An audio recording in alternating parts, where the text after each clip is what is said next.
If you're looking for a small cap tech company that's generated nearly $50 million US in revenue over the past 3 years, delivering multiple consecutive record quarters, and now entering a scale up phase, then meet Kidoz, the global Adtech platform delivering one of the most trusted advertising ecosystems in mobile gaming. And more than just lip service, their proprietary technology powers tens of thousands of mobile apps that reach hundreds of millions of users every month on behalf of leading global brands across entertainment, toys, retail, and family focused categories. They're certified by both Apple and Google. They're fully compliant with global privacy standards around the world. And that's critical in a world where digital platforms face increasing regulatory pressure and privacy scrutiny. This is fueling the record revenue growth I'm talking about. For example, in 2017, they did just $1.9 million in revenue, which, by the way, is great for small cap.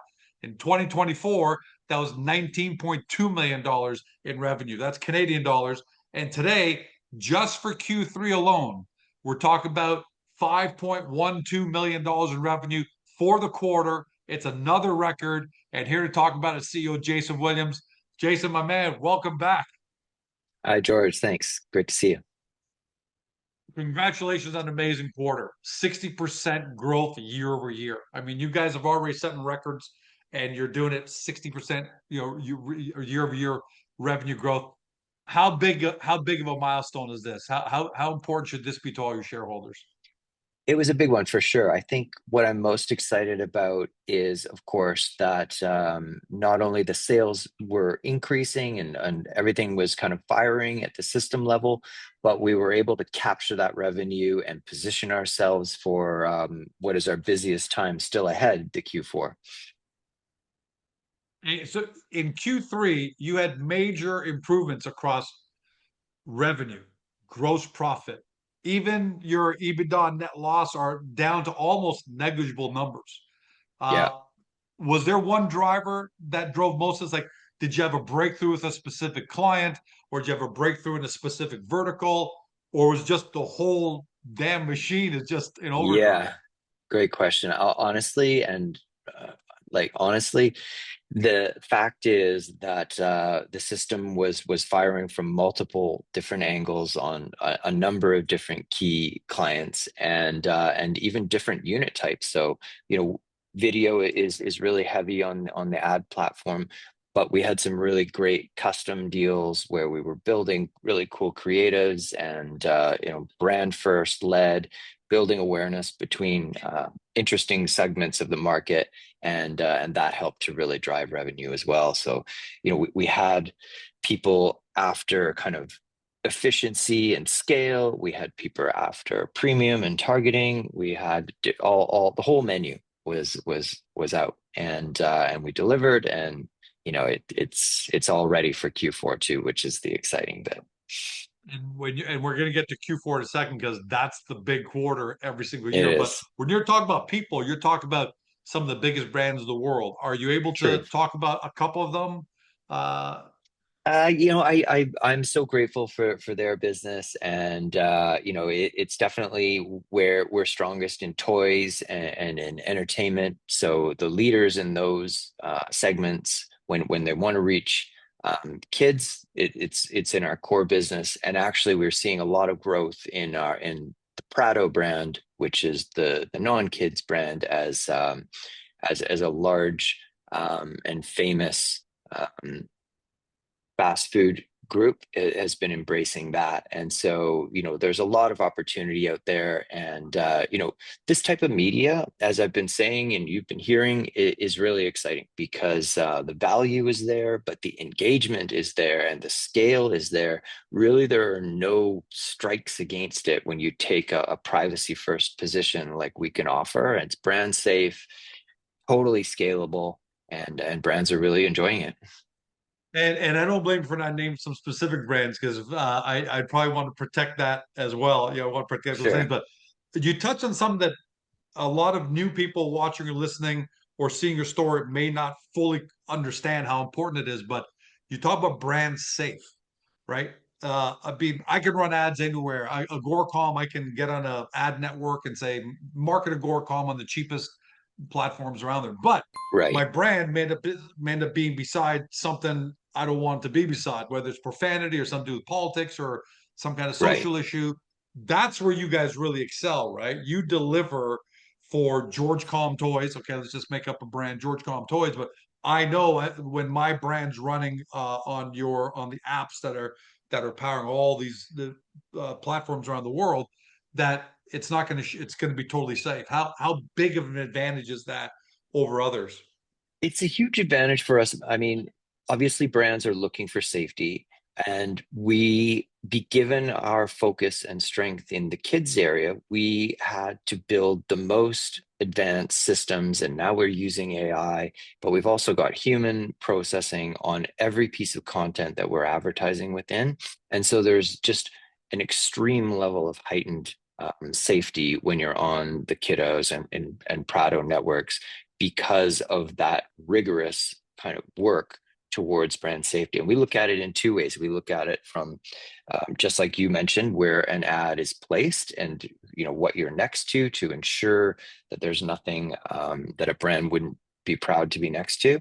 And the second way we look at it is data integrity. And so we're not using data in a way or harvesting data in a way that could come back and bite that brand advertiser. So we're kind of looking at it on what's most visible, but what's under the water as well. And brands can walk away with knowing that the engagement was hit and that their customers have seen great messaging and engaged with it, but also that it's totally safe.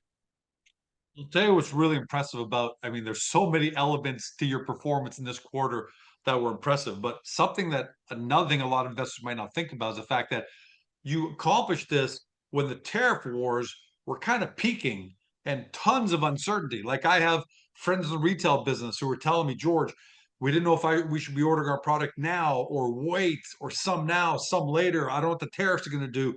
There were issues everywhere. And a lot Sure. of businesses as a result kind of plateaued because everyone's played safe. Everyone's playing Yeah. safe. What did you guys do that allowed you to Right. thrive in an environment where most companies were just sitting put? Right. And we, of course, are operating on marketing budgets, which can be often be curtailed in uncertain environments. But the benefit that we've seen is that our clientele is often the brands that are the biggest within a segment. And so the biggest brands, even when they're facing headwinds, they know that actually now is an opportunity, not a threat to take more market share. And so usually it's the low to mid All companies right. that are going to pull back and they're going to lose market share because they don't have the cash to weather 1 or 2 years of uncertainty. Whereas the biggest brands, that's their time to shine and that's when they invest. And that benefits us because we've got a great platform for doing just that, which is awareness and capturing market share, and we're helping them to deliver those great results. Okay, so we've talked about the year to date up to Q3. Yeah, of But for those who don't know, a lot of your shareholders do, but some obviously there's always going to be new people watching, listening. course. Q4, like for a lot of companies, is their biggest quarter of the year. You've got Thanksgiving, you've got Halloween, and of course you've got Christmas Yeah, and all of that playing into it. So, how is I know you can't give numbers, but here no, where it's December 1st, so you probably have an idea of how the quarter is going I've so got a good far. idea. Yeah, How are you feeling when you really how are good. you feeling about Q4 without being too Yeah, specific? no, of course. I mean, honestly, I knew in Q3 that we had an incredible pipeline for Q4, and actually some of the costs that you'll see in the Q3 numbers were us um, buckling down to ensure that we had full scale capacity because of the pipeline that we knew was coming in Wow. Q4. Yeah, and so some of those increased costs, were a bit higher than I'd hoped in Q3, but they enabled us to glide through the biggest peak time and capture that pipeline. Um, I don't want to say with ease, but with great skill and capability. And yeah, so any concerns that I had about, you know, the system or the margin that we needed to capture to count the quarter a success. The system did it, the team did it. Is an incredible effort by a fantastic group of engineers and ops and commercial and you name it. They're here and they deserve big high fives. And it's you know without saying exactly what it is, I'm thrilled, and our investors will be thrilled. So yeah, and there's a great piece of information. Your Q3 net numbers, like your EBITDA, net income slash net loss, were already that big improvements year over year. But what you're Right. telling us is, hey George, those numbers would be even better. But the good news is we had to shore ourselves up for what's coming in Q4. Yeah. I mean, there's a few interesting ways to look at this too. And one of the reasons that some of the hardware costs were up is because we were building out more inventory. And when you're building out more inventory, it just increases the infrastructure costs. And so, we were able to capture that, and some of it we can turn off into the slower times in the new year. But really, the exciting part is that if we were to take like an annualized run rate of what we were capturing without breaking the system, without breaking the team, we're several multiples higher of what our yearly number is. And so the system today can handle multiples of what our yearly revenue will be. And so now we're shifting that focus. Of course, we're always going to be developing, but now we're really shifting to the monetization and the sales focus and the commercial focus to bring on more key clients across a number of different verticals who can also enjoy the system and help us reach that scale every day of the 365 rather than just the 90 of Q4. Yeah, you listen, but again, a good problem to have, right? Having a really Absolutely. fat Q4 doesn't mean that you're having bad quarters in the other quarters. Just means that No. when the rubber hits the road, you guys are able to really capitalize on that. How Yeah. are I love your a good challenge too. how are your relationships? Because look, you've talked about in the past that one thing that you've tried to do is you not just be programmatic, which means you're just in the computer algorithm and people Right. can buy space on your platform on your Sure. or not through your partners, but you've been really going out of your way to create more direct relationships with Yes. brands and agencies, and that's not Which is easy. critical. Okay, anybody out there wants to call a brand and see if you want to work, they want to work with you. Good luck if you get a bit, even anyone acknowledging you in the next 2 years, let alone Yes. getting a call back, let alone getting meetings. You guys obviously are way Incredibly past that, but difficult. Yeah. how is that? How are you guys progressing? Are you near that point where George Com Toys says, Jason, we've been doing some great work with you, and every year we've been increasing our business and we keep seeing results.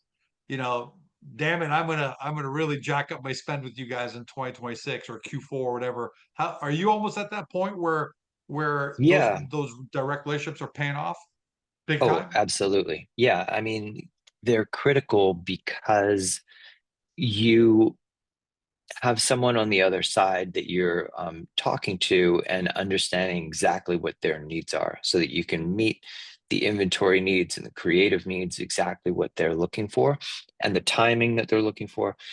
And that has helped the scenario, just like you say, where people have been spending a little, then a medium amount, and now they're spending significant amounts. And we need to make sure that what we deliver is what they want and that it gets those results because ultimately they've got um, inventory to sell just like we do. And we want to help them do it. And so we're looking to double, if not triple down on the way that we're engaging with key brands. But we've had some great feedback this year as well, like some of the things that we're doing on the post-campaign aspects in terms of the insights that we're delivering. We're doing really great creative work that's helping to separate us. And of course, it's all underpinned by world-class infrastructure, which separates us from the competition. And so, we're pulling away from our competitors in this area, and I believe, you know, things are going to keep ticking, and we've got an exciting few years ahead. Before you smile too much, I'm going to try and ground you a little bit here and be a devil's advocate because I don't care Sure, who you are, what business you are. Every business has its challenges, especially in the tech world. absolutely.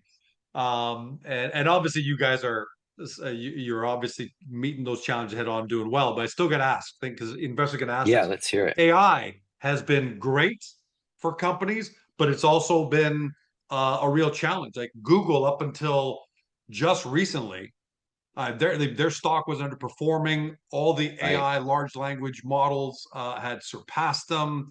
It was right. it was biting into their advertising business, and a lot of people thought, so what's the challenge that is there a challenge that AI? I'm sure you use AI on the for serving Sure. your ads and all that, but is AI biting into your business at all, or is there a risk that George.com AI platform somehow bites into you in some way, shape, or form? What should investors No, know there, I and how are mean you dealing with it? yeah, I mean, I'd love to say that it was all foresight and intelligence, but where AI has bit the most is on the open web. And so because the open web um, is prone to being spidered by the AIs and then regurgitated within the search results so that people don't need to click through to those websites. So that advertising that is on those websites is often not firing. And so I think there's a reasonable decline on web advertising, and we don't we don't operate in that environment. So we operate totally in the in-app environment. And so if there were, say, 100 billion on the open web, then now that's declining to, even if it's 90 billion, there's money that needs a new home. And that new home is, in my opinion, well placed in the in-app environment, which is immune to AI um, attacks for because there's no way to replicate an entertainment environment like an app is. Even the content is fairly safe from the AIs because they can't crawl it. And so we're operating in a space that is benefiting. It's been a big tailwind, and we know that budgets are looking to get creative and find new places. And so AI for us is helping the business tremendously, not just productivity wise, which I could list a number of things, but in the overall total addressable market. And that's really exciting for us. And that's because your environment is live, right? Somebody goes on to an app, they start playing Right. a game, and Yes. it's all live and dynamic. So there's no way for AI to kind of interject itself. Whereas if I'm just searching for Yeah. best small cap stocks, well, that might impact Agoracom because we're in the open web. And instead of going to Agoracom, maybe somebody gets it from ChatGPT and doesn't Right. need to necessarily go to Agora. So that's a risk for us, for example. But for you, Yes. so people understand, it's dynamic, live at any moment. Yeah. I'm starting AI, and restarting a OpenAI game, and can't create a game, and even if they could, it's not at the point where the advertising is automated either. And so it really, AI has a lot of bigger challenges than trying to attack the in-app environment and gaming. So it's not an area that is high risk for us, and so the benefits are there. And I think we're going to see those in 26 as budgets continue to move into this segment, which is one of our kind of key targets is brand and agency in 26, and we think we're going to win a bunch of new exciting deals. so to so interesting. So that right now there's an advertising agency that's been advertising on Agoracom, but they're not Right. seeing as much performance because less people are going to Agoracom because they're going through ChatGPT and Yeah. Perplexity and so on and so forth.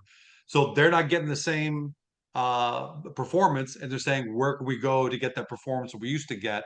And Right. bam, they come right into your universe. That so AI is Yeah. actually really helpful funneling business to you, not away from you. It's helping us. And also I think the interesting trend that we see now is, like, obviously YouTube is a monster, as are TikTok and Instagram, but they're also at the point where they're extremely saturated with content and with ads. And so, they're optimized beyond belief. Whereas the in-app environment is far less optimized, has the same amount of eyeballs, and arguably has better, more engaging media. And so, but it gets a fraction of the spend that YouTube and Instagram and TikTok are getting.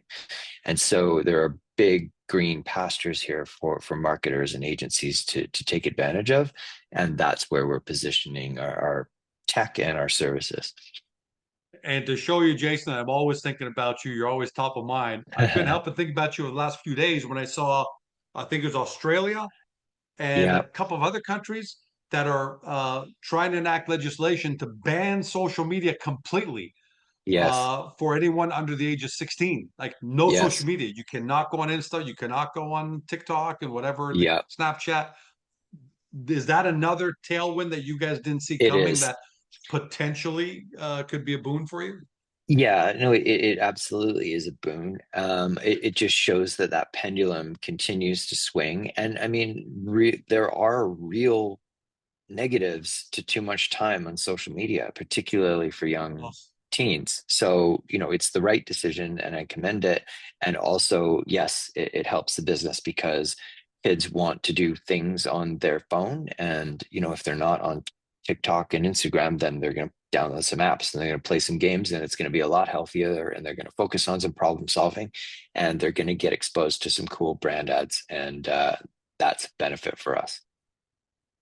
Last question. How's 2026 looking? I know that's a loaded question. That could be an entire interview on its own, but generally speaking, it sounds like from everything you're telling me, there you've got tailwinds, you have all the reason in the world to look forward to it.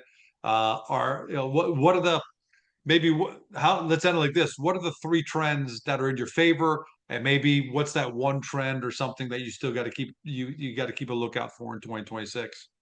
Sure. Yeah. I mean, I really am talking again about this how brands and agencies are looking at this media type. So I think that's the number one great trend, and we think that dollars will flow, even just video dollars, which are really easy to place in this environment on our system. And so that is number one trend. Number two trend is agencies and brands wanting to be creative. And if you want to be creative, then you should get into gaming and you should build yourself a custom unit with a team like ours where we can bring your brand to life and bring your product to life in a fun and engaging way and then run it on the system. And so there's two great trends there.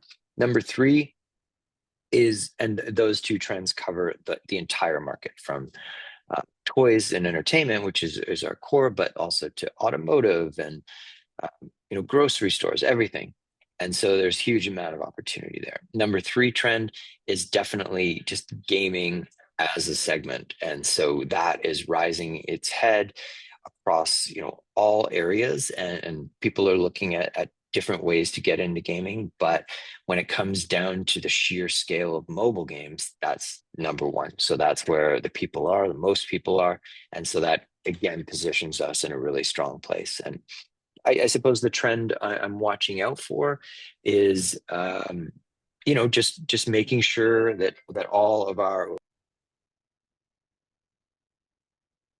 Oh, you just hit got a mute by little accident. announcement. There you go. I got an You announcement. almost muted yourself. You're on mute again. Sorry, there was an announcement in this room. And so the third trend that I'm looking out for is just making sure all of our clients are happy and that we're heading into to 26 Right. with that same strength. I'm encouraging all my friends and family to make sure that they're enjoying their holidays and picking up some nice toys for the kids. And 26 going to be another repeat and plus big percentage, and we're going to be continuing to growing, and we'll be back with another I great gotta interview. admit, man, I haven't jumped onto the gaming thing yet. I don't know why, even though I find it to be fun. But I just did a trip where I went from Toronto to Germany, then went to Singapore, back to Greece, into Dubai, back to Toronto. So I've been on a lot of planes. There's a reason why I bring that Yeah, up. I like to get up and walk because I'm a tall guy. So even though I have good right, seats, I still like to get up and walk just to stretch out because those are long flights. And man, I can't tell you how many adults, right? right. I'm not even looking at the kids because but I can't tell how many adults, as you're walking down the aisle, you can't help but see over the So shoulder many. and they're playing games. Yeah, So it's interesting. you're in a beautiful space, man. I just see it more and more. And when I look at the people playing the games, I know it's It's judging a book everybody. by a cover, but like, oh man, that guy looks like a Like he looks like a banker. She looks like an executive. They're Definitely. playing games on their Yeah, yeah. phones. No, and that's one of the things that's actually changed at the agency that we talk about a lot is there used to be preconceptions that gamers were 17-year-olds in their basement, but it's just not true. It's everybody's No. playing, and we reach them all, and we're coming out with some really cool stuff that's going to help brands, enhance their targeting without using data. So it's really cool. Well, awesome. Congratulations, Jason. Thanks for joining us as always, my man. Thank you, George. To you and your whole team. Again, I always say this from entrepreneur to entrepreneur because you and I are in similar industries, even though we deal Yeah, with different customer bases. And to watch the way you guys have grown, like thank that you. famous Jack Nicholson line, makes me want to be a better platform. You make me want to be a better platform. So Thank you. Thank you. congratulations. Can't wait to have you back Always a for the pleasure. Q4/full year Yeah, numbers. yeah. That would Ballpark, be great. when do you think those might be out when you're going to be back on it? I haven't looked at the calendar, but we'll put it in the description when we come up. All right. All right. You got it. Thanks for joining us, Jason. Congratulations, Ada team. And for everyone at home, thank you for joining us. Hopefully today you discover your next great small cat tech company. It's Kidoz. Follow the company, follow them on Agoracom, put them on your watch list, and do your due diligence because when a company keeps setting record quarter after record quarter, year over year, this one here, 60% year over year for another record quarter. Don't say I didn't tell you so a year from now. Thanks for joining us. Have a great day. See you next time. Thanks, George. Hey, small cap fam. I hope you loved this interview because more than a dozen people were involved in its production for the sole purpose of making you happy. If so, can you take a moment to support both our awesome guest company and Agoracom? Your engagement means the world to us.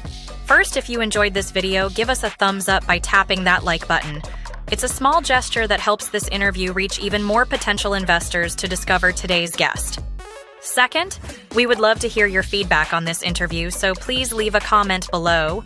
Be sure to keep it clean, but feel free to poke fun at George. If you loved what you heard on today's video and want to dig into our guest company right away, take a look at the links in the description below. And while you're at it, hit that subscribe button and ring the notification bell to never miss another great Agoracom small cap video. Thank you so much. We couldn't do any of this without you. Make sure to come back soon.